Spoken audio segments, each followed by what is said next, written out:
السلام عليكم ورحمة الله وبركاته.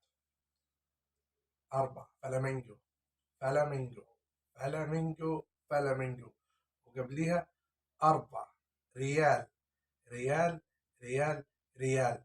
ده اللي الكل مستنيه مني، صح؟ مبدئيا نتكلم بالعقل. الأهلي مثل مصر في كأس العالم للأندية، مش في أفريقيا ولا في الدوري. اللي الكل شغال تريقة. أنا أتحدى جمهور الزمالك أو إدارة الزمالك تطلع تقول إيه اللوائح بتاعت كأس العالم للأندية، إيه اللوائح بتاعت كأس العالم للأندية. مفيش، محدش عارف إن إحنا ما رحناش، إن إحنا ما شفناش. إحنا آخرنا بنحفل على ناس راحوا ومثلوا مصر. لا، عند هنا أوقف. اللي ممكن نتكلم عليه الغلطات اللي غلطها الأهلي، دي نتكلموا فيها.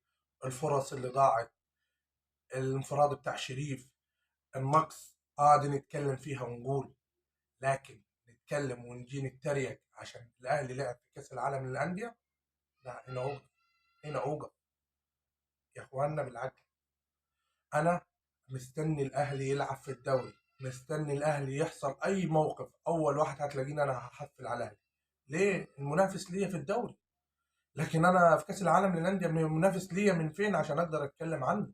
مش قادر اتكلم عنه. مش لما نوصل انا الاول، نوصل ونروح هناك ونشوف ايه الدنيا. احنا مش عارفين هيروحوها بقطر ولا هيروحوها بعربيه ولا هتروحها بتوك توك. مش كده. نشغل مخنا يا اخوانا، وما يبقاش ان احنا عندنا التعصب الاعمى اللي هو ما يخليناش نفكر ويخلي الناس تاني تتريق علينا. السلام عليكم.